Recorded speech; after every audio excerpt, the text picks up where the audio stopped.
Warahmatullahi wabarakatuh. Kembali lagi ke Sarjana Kimia. Nah, sekarang kita akan mempelajari mengenai sistem koloid dan nanti akan ada penjelasan tentang larutan dan juga suspensi.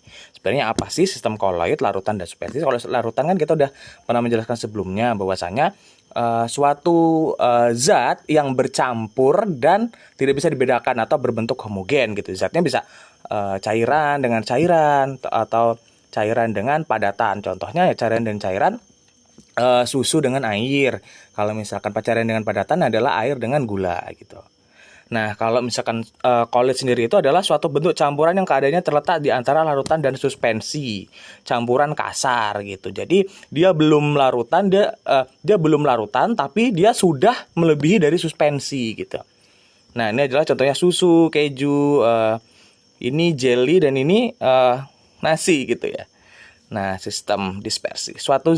Nah, sekarang kita akan jelaskan sistem dispersi. Suatu zat yang dicampurkan dengan zat lain dan akan terjadi penebaran secara merata dari suatu zat ke zat lain yang disebut dengan sistem dispersi. Berarti ini sistem dispersi. Kalau sistem dispersi itu suatu zat yang dicampurkan dengan zat lain. Nah, nanti ada sistem pendispersi. Nah, itu adalah zat yang sebagai wadah pencampurannya gitu. Nah, larutan, suspensi, dan koloid. Larutan merupakan sistem dispersi yang ukurannya partikel-partikelnya sangat kecil sehingga tidak dapat dibedakan atau homogen antara partikel-partikel dispersi dengan partikel dispersi walaupun menggunakan mikroskop dengan tingkat pembesaran yang tinggi atau ultra.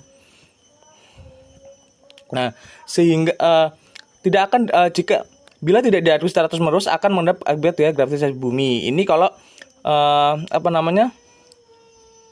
suspensi gitu. Suspensi itu dia akan ada pengendapannya gitu kan. Karena dia tidak bercampur rata. Ini PPT-nya agak kurang ya. Jadi cepat lambatnya suspensi mengendap tergantung besar kecilnya ukuran partikel dan zat dispersi gitu. Jadi kalau misalkan suspensi dia pasti akan bisa dibedakan baik pelarutnya ataupun zat terlarutnya.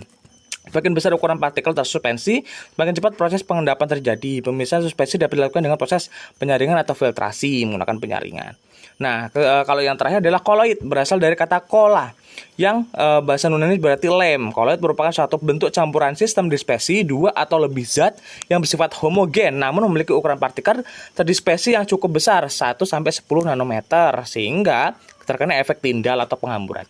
Bersifat homogen berarti partikel terdispersi tidak terpengaruh oleh gaya gravitasi. Berarti dia kemungkinannya tidak mengendap, tapi tetap bercampur, berbaur gitu dalam larutannya gitu.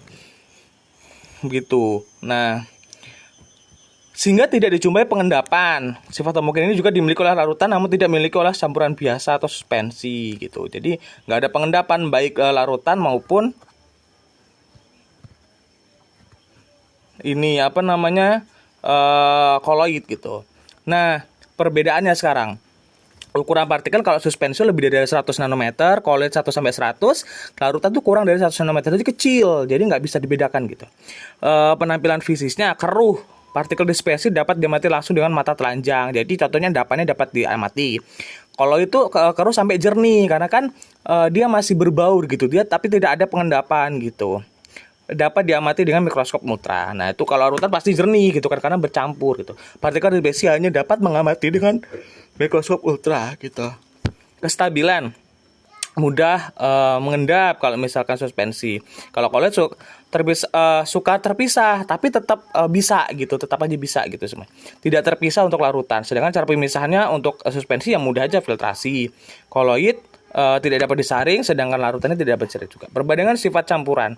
Nah, campuran homogen dan campuran heterogen. Kalau campuran homogen terdiri dari dua zat atau lebih yang terlalu sempurna sehingga tidak lagi terlihat perbedaannya. Kalau misalkan campuran heterogen masih terlihat perbedaannya. Yang kedua dapat dipisahkan dengan cara pemanasan atau penguapan. Jadi kalau misalkan pemanasan atau penguapan mungkin dia akan terjadi endapan gitu. Nah, kalau misalkan heterogen dia dapat dipisahkan dengan penyangrai atau memilah secara langsung gitu kalau misalkan hidrogen. Contohnya larutan cuka, larutan garam, larutan sabu, larutan NaOH, larutan BSO4. Contohnya larutan garam aja kalau misalkan dia ini kan benar-benar larut gitu kan, nggak bisa dipisahkan. Kecuali kalau diuapkan baru nanti akan terbentuk garam lagi. Kalau misalkan heterogen contohnya campuran pasir dengan air. Nah, pasirnya bisa disaring susu dengan air, susu dengan minyak atau air dengan minyak. Oke, terima kasih. Kalau misalkan ada pertanyaan atau yang kurang jelas dapat di chat di kolom komentar. Intinya kalau koloid itu berada di antara suspensi dan larutan gitu. Ukuran partikelnya 1 sampai 100 nanometer. Nah, dia biasanya berhambur seperti susu gitu kan, itu berhambur. Aslinya itu bukan homogen, karena kan kalau homogen tuh biasanya bening gitu. Kayak misalkan ya campuran air dengan air gitu kan, pasti homogen seperti itu.